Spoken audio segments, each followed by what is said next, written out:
Good morning. It is December 20th. Wednesday? Yeah, Wednesday.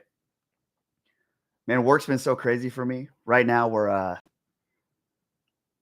working on some stuff that's going to release in Universal Studios at my job. So we're testing the programming and other such things in regards to some things that my company is releasing at Universal Studios, which is awesome, but it's releasing in like very soon. So it's like pedal to the metal, and it's long days, and I'm happy that I really love my job. So otherwise, a lot of people that have like over 8-hour days or 12-hour days, they get triggered. Whereas I feel blessed in the sense that I have my dream job. Regardless.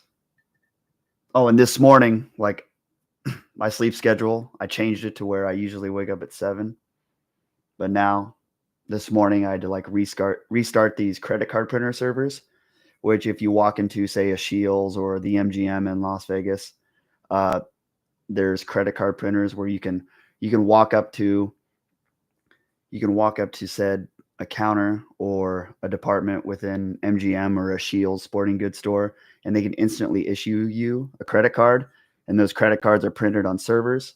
I mean, those credit cards are printed through printers, and those printers are housed on servers, and I'm in charge of all this of the servers that all the credit card printers are housed on in all the nation. So those servers need restarted for like patch and stuff.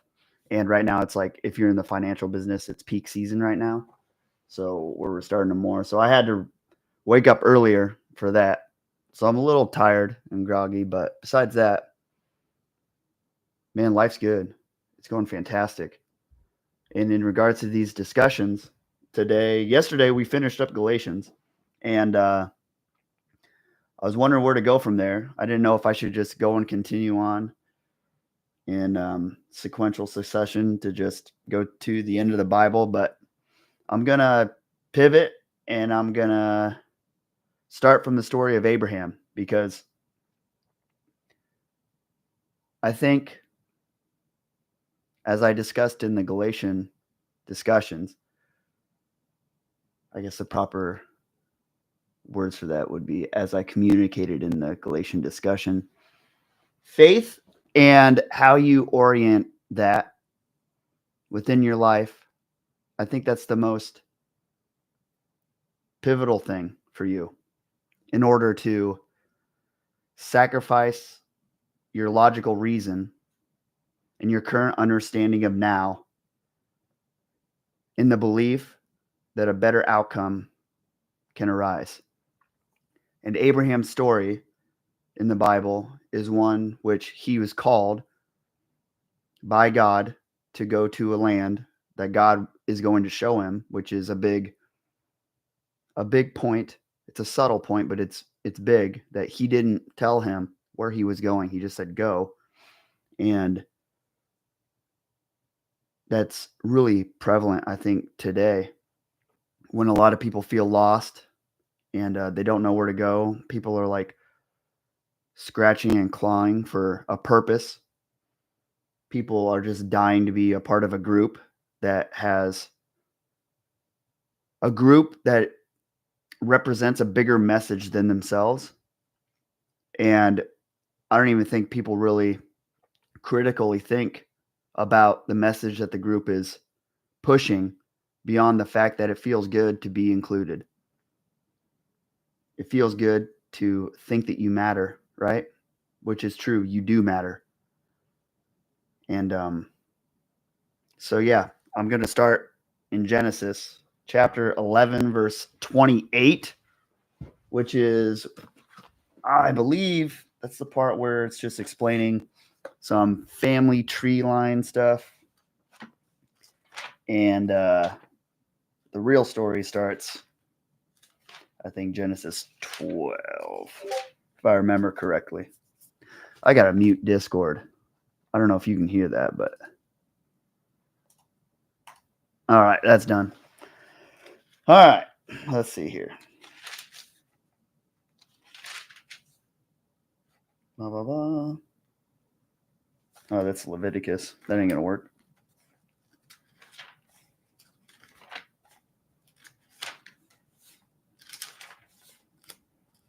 Genesis has a lot more chapters than I remember. It's been a while since I've been back there, a little bit.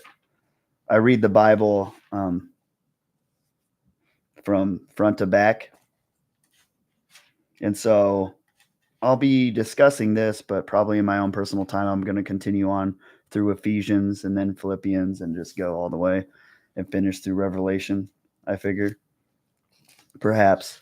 Or maybe I'll pivot myself too. All right. So chapter 11, I'll just start. I'll just start verse 27. This is the account of Terah. Terah became the father of Abram, Nahor, and Haran. And Haran became the father of Lot. While his father Terah was still alive, Haran died in Ur of the Chaldeans in the land of his birth. Abram and Nahor both married. The name of Abram's wife was Sarai. The name of Nahor's wife was Milcah. And if I mispronounce these names, forgive me. I'll go look them up later. She was the daughter of Haran, the father of both Milcah and Iscah. Now Sarai was barren. She had no children. Terah took his son Abram, his grandson, Lot, son of Haran, and his daughter-in-law, Sarai, the wife of his son Abram, and together they set out from Ur of the Chaldeans to go to Canaan. But when they came to Haran, they settled there. Terah lived 205 years, and he died in Haran. So chapter 12 is called the Call of Abram. And we'll start chapter 12, verse 1. Genesis chapter 12, verse 1. The Lord had said to Abram, leave your country, your people, and your father's household, and go to the land I will show you. I will make you into a great nation, and I will bless you. I will make your name great, and you will be a blessing. I will bless those who curse you. I will bless those who bless you, and whoever curses you, I will curse. So God is stating that he's going to bless people that are good to him and bless him. And God is stating that whoever curses Abram, he's going to curse them. I'll pick up at the beginning of that verse again. I will bless those who bless you, and whoever curses you, I will curse. And all peoples on earth will be blessed through you. So Abram left as the Lord had told him, and Lot went with him. Abram was 75 years old when he set out from Haran. He took his wife, Sarai, his nephew Lot, all the possessions they had accumulated, and the people they had acquired in Haran. Is it Haran? I don't know. And they set out for the land of Canaan, and they arrived there. Abram traveled through the land as far as the site of the great tree of Moreh at Shechem. At the time the Canaanites were in the land, the Lord appeared to Abram and said, to your offspring I will give this land. So he built an altar there to the Lord who had appeared to him. So I think I'm going to stop there, actually.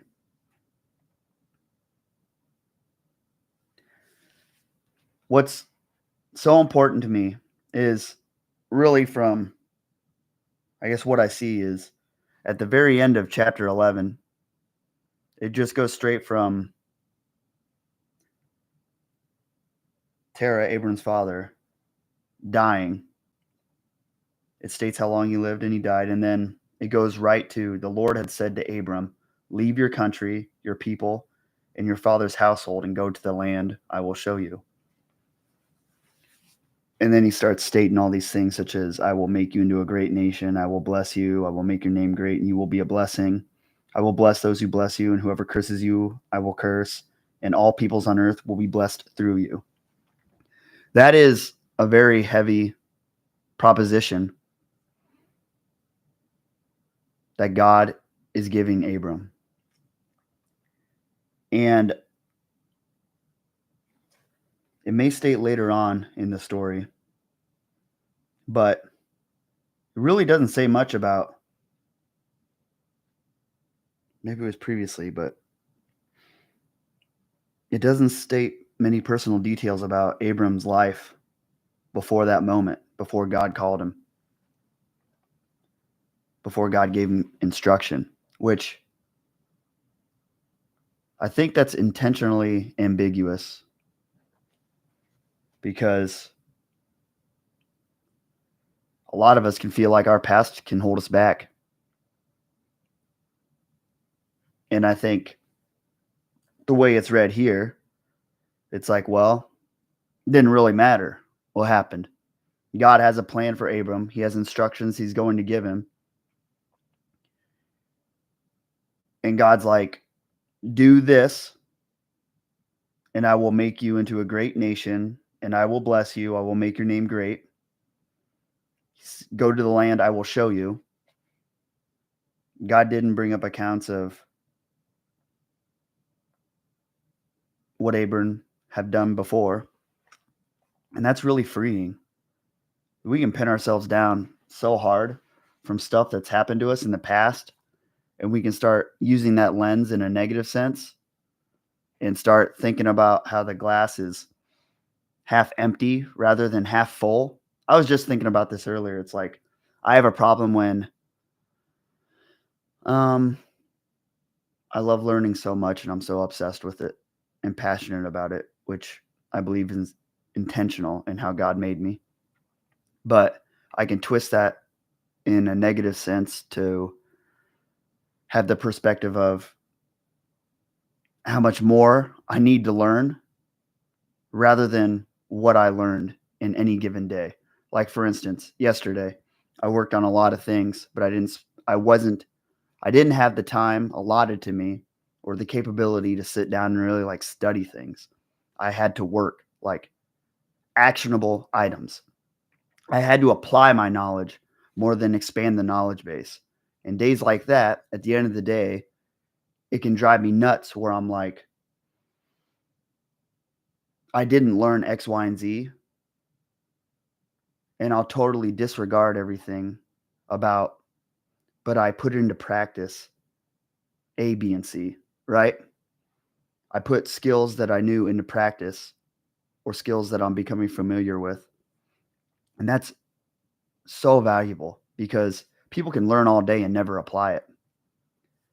And that's just like in here, God's not mentioning a bunch of details about Abram's past.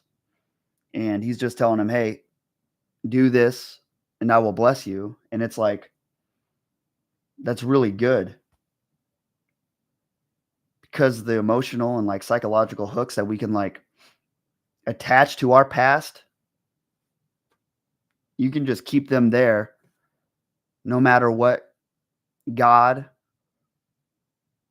or no matter what you're called to and no matter what manner. You can go up to something and stuff that looks familiar to your past, you can start having your past perspective of it apply in the present setting, and it will hold you back from whatever fruits can come to fruition from the seeds that you are sowing in that journey that you are called to, right? Because whenever you hear and it's also another thing that I notice here is he was called by a higher power. He felt that. And it just says, so Abram left as the Lord had told him. It literally says, verse 4, so Abram left as the Lord had told him. And Lot went with him. Lot was his friend. And later on in the story, we'll see how Lot doesn't have the same grace that Abram has because Lot wasn't called, but Abram was. But that's a different rabbit hole. It doesn't say that Abram asked questions. It just says, so Abram left as the Lord had told him. And Abram is like the character in the Bible that's noted as having faith, like crazy faith, right? And I believe why I was pulled to come here to this chapter is because your belief and your faith and your ability to sacrifice your current understanding of things is absolutely crucial to the potential you have in bringing about a greater future. For instance, your past relationships with a certain type of people or a certain gender of person or a certain person in a position of power, a manager, um, you name it. You can take those things and you can start taking the negative experiences from those people and applying it as like a template. It could be like figuratively, you could be like putting that mask on people that are right in front of your face that have no intention in acting in a similar manner that what you have experienced in the past. And it can ruin any potential you have of bringing about a better future for you. And it also serves as something that chains you down and holds you into position to think that same way forever. Like in order to break free from that cycle of thinking that way, you can have, I don't know if it's a requirement, but maybe having new experiences that fly in the face of your old negative experiences, that relieves you of the sense that like, okay, not everyone is like this, right? That is like exposure therapy, right? If you have a phobia of something, they'll just like moderately expose you over time. And the same thing is probably true of relationships. Like let's say you had a bad experience with a manager and now you don't like managers that resemble your old one even though they're a different person. Or maybe they're a very different person. But like I said, you're applying that mask of your old experience onto this person now in the current place you are now. And you can't get around that. And so when that manager starts having good experiences with you, it'll start to kind of erase your old ones if you let it. But it's like it's a symbiotic type relationship you have with your past. And you have to allow it to be erased, right? Sometimes you have to work at it too, I think. Because the more we let that past just like dictate our present actions, the more real it is and the more power it has. If we never allow it to be broken, and if we never like work through the blood, sweat, and tears of facing our fears from that past event, it's I don't see it ever going to change. It's never going to change. Why would it? I don't see how it's going to change. Especially in the religious spaces, I see I think people can be caught into a cycle wherein, and I've done this with myself, is I can I can start wanting to experience something different than what happened to me in the past. And instead of actually exposing myself to it and shifting my perspective and mindset of it, I can become static in a sense where really I don't deal with those emotions. And because I have this belief that God's just going to turn it around in a miraculous and supernatural way. And so you start, then your belief system becomes a curse. That's interesting to think about, which is represented in the verse like faith without works is dead, right? And there's something to that. You have to building new experiences that fly in the face of your prior experiences that have built up emotional trauma in you. It really does help you work through it. It really does. Like I was the victim of attempted murder, right? And like I could just never make new friends, never go to places that I don't know everyone. Um, but I know that does nothing for me at all. And I deny living like that. Like, I deny it. It's just like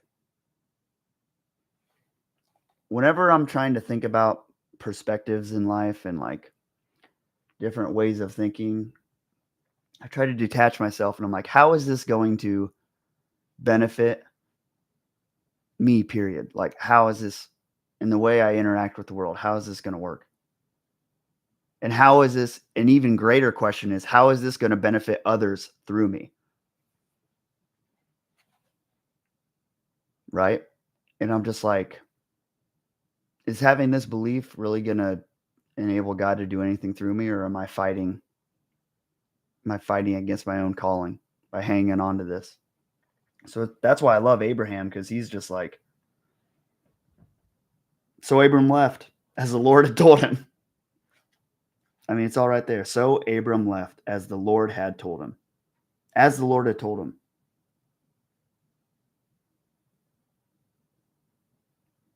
It's really simple, but extremely complicated at the same time, because you know that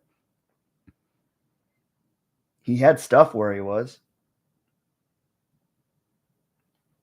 He had stuff. He just left it, though. Sometimes you have to leave good for better, right? And that's really hard. And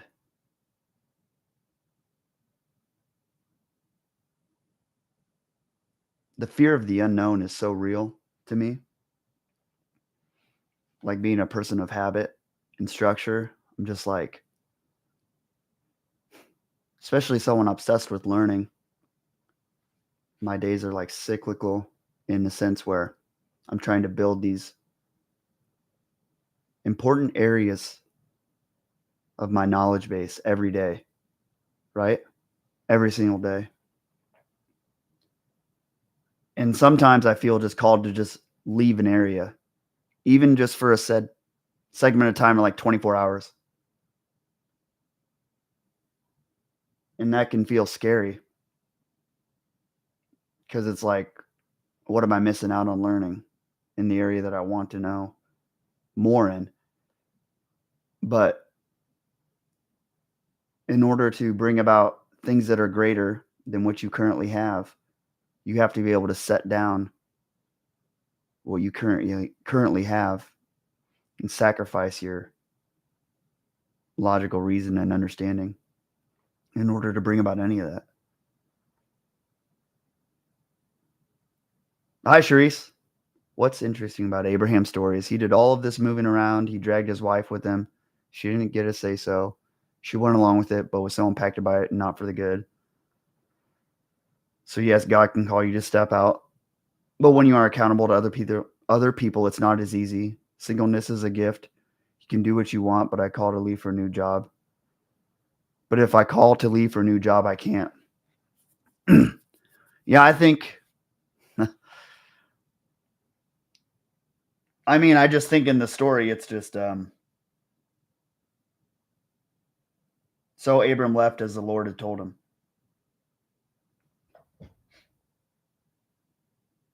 He was 75 years old. He just left. Took his wife. And yeah, it doesn't rhyme. He just left. He took his family with him. He just believed in what God was going to say. He literally sacrificed all logical thinking. And he was just like, okay, I'm down. I mean, he had things he was responsible for. He just left. The call of God is greater than anything we can perceive. And it's also, that's why he had such crazy faith, because, for instance, he was called to sacrifice his son. And it wasn't, God didn't call him to do that because he wanted him to do it. He just wanted to see if he would, right?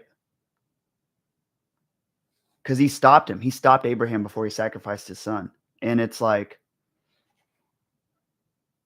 And I totally get what you're saying about the gift of singleness, because you can do what you want and other people aren't affected.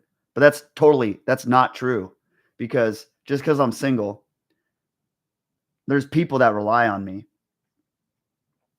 for financial security. Right? Even those that are single they're tethered into places where they can bring about more. And Paul states singleness as a gift as well. And he's like, and that's true. That is true. It does create a scenario where you are more mobile, but at the same time, most people want to have a family to come home to, right? I mean, most people, even people that say they don't, they wish they did. And so there's a trade-off. I was just thinking about this earlier today. There's a lot of people in my department. Well, not a lot, but I found in the development world, you'll find people that are older and they don't have significant others. I think a lot of that has to do with the software development world, how it can lead to long hours, and it's a job where you do it at home in your personal time too. And you can gain tons of love from your work and your coworkers. And I don't think it's a requirement to have a significant other by the end of your lifespan. I just think it's obviously just a choice based on what you want to get out of life and from where. Yeah, being a parent, you are responsible for your children. And I've been thinking about that a lot lately, actually. In regards to Moses, it really doesn't say much about his family. It's like, I mean, one of the 10 commandments is honor your mother and father, right? Like, that's a big deal.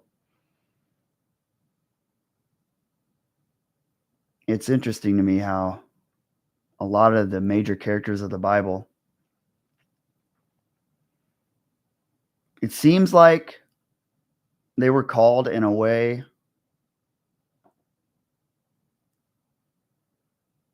that the impact that God was going to have through them required the sacrifice of what anyone would think is logical regarding family or relationships or anything, to bring about something that's going to change the course of humanity. And that's uncomfortable to think about. I don't know. I don't know. It's hard. Isn't it hard?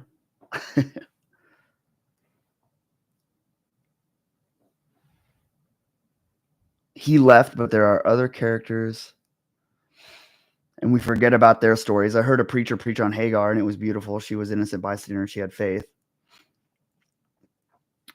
I mean, yeah, there are other characters in the story for sure. There are other characters, but it would be, and it says, I mean, one of the Bible's big messages is we are all equal. But I mean, it's plain to see that there's a reason why Abram's story is written out in the Bible in the manner in which it is, and other characters from his family are not. Right? There's nothing wrong with that. It's just God's understanding is greater than ours, and therefore he had to share this story in order to influence humanity rather than the stories of the others in a greater transparency. There's nothing wrong with that. Just because your story isn't shared doesn't mean it's not as important. I think that's a huge lesson that people can learn in life. Just because your story isn't shared doesn't mean it's not as important. If you truly believe in God, then you know He's looking at what's going on, and you literally have to sacrifice your understanding of what's going on and be like, hey, God knows best. You have the faith that God has you in a place where He can work things out. The writer focused on that one side of the story. You disagree. Then how do you believe anything in the Bible? If you think you have to believe that it's a holy text in order to, I guess you can extrapolate things from it even if you don't believe in God. But the writer focused on that one side of the story. But I just think in essence, your story isn't any less significant if it's not shared. If you truly believe in God, like it doesn't have to be shared. It doesn't at all. So I don't think I think the impact of the story speaks for itself, and it speaks to why God intentionally had it written this way, right? Like if you believe Christianity to be true, then you would think that God influenced the writing of this text if the words are true within it. And so I think allowing anything else that's a slippery slope. It is. And yes, there's context to it, right? Like, oh, it's just you have to look at things like what's written in the Bible can I apply now, right? Because there's context and stuff that how God speaks to the Jews and the laws of the Jews. And there's also significance in the original meaning of the words and the language. But yeah, I don't think having those characters left out of the story, because it's important that we focus that Abram left. And someone has to lead. Somebody has to lead. Not everyone's story needs to be told at all. And that doesn't mean it's less important at all.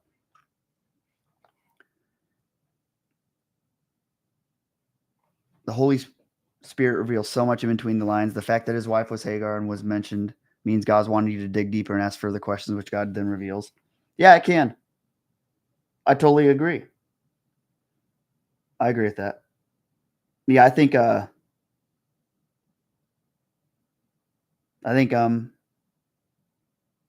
you should be willing to sacrifice anything in order to follow what God has told you. And obviously that takes wisdom, and it takes it takes critical thinking a lot. It takes faith more than anything. I mean, just the depiction of Abraham taking his son up to the place to be sacrificed. It doesn't really get any more plain than that. And it also doesn't get any more plain that God not having him actually sacrifice his son shows that God is a just God and he's kind, right? And so the fear of the unknown will leave you there forever. And sometimes you just got to jump. If you feel really passionate about going somewhere, I don't know many great stories that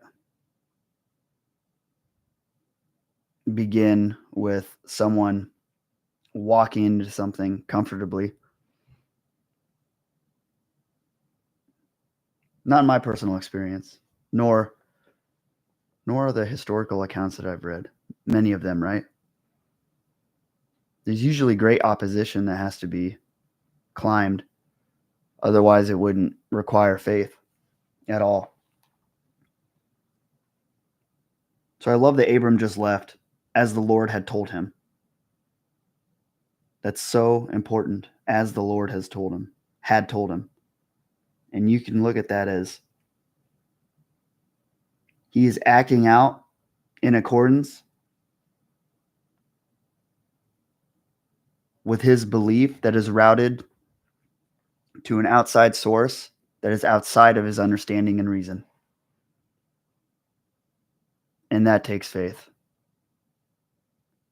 And in order to change his present, and his present might not even have been bad at all, but he just felt called to something. God called him. He didn't know anything. The details, nothing.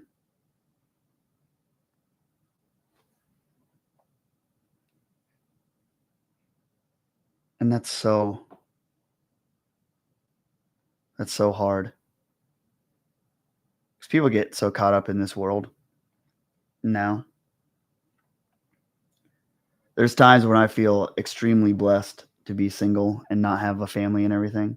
But God's like using me to bring my family back together because stuff happened in the past. And it's interesting to watch from an outside perspective. Like, for instance, this Christmas, I'm inviting who would be, I guess, technically, what would it be?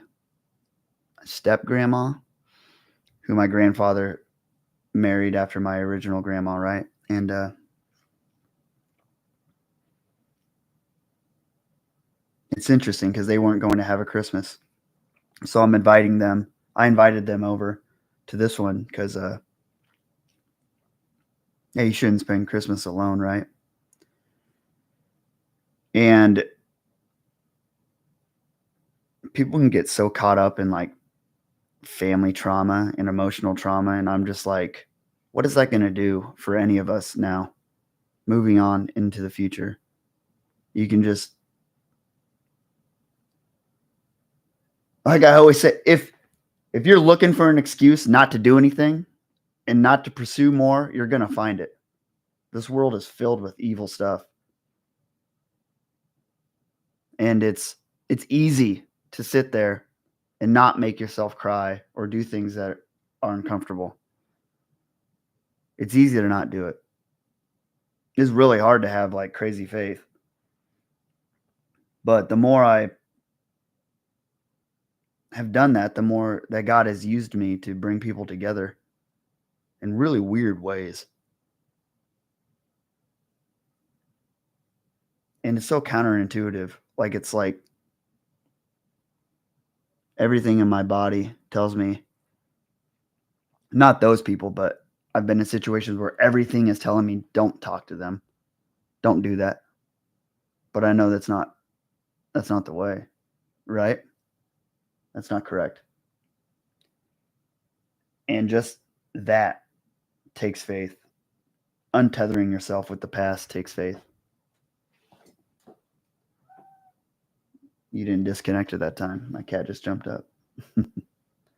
So yeah, I'm gonna end there. Where did I leave off? Verse 8. It goes to Abram in Egypt.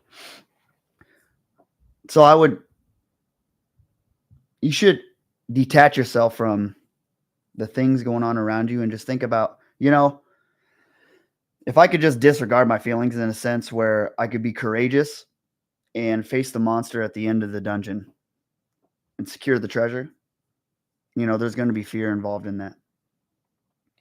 And if you can look down the line and be like, look, what's the worst that can happen if I do this?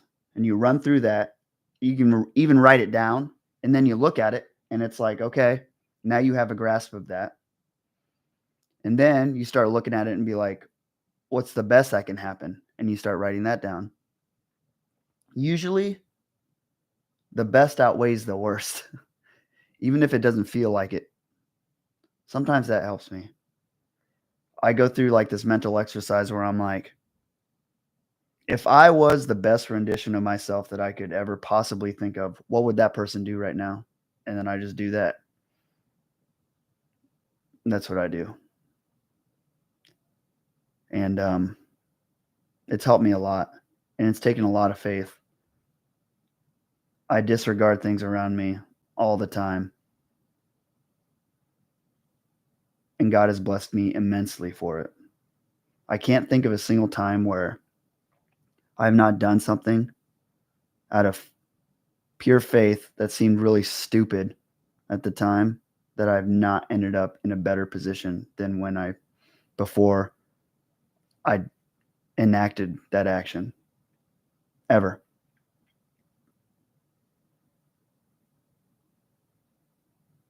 God's good. So I'm going to go. I got a code and stuff. I love you. A very Cody Christmas that makes me smile. Perhaps. I hope you all have a great rest of your day, and I love you. And whenever you see this, don't think that your past can never be overcome, because it can. Sometimes it takes you really having to do something that doesn't make any sense and it's illogical, but you can do it, and God can help you. I love you. Have a great rest of your day. Peace.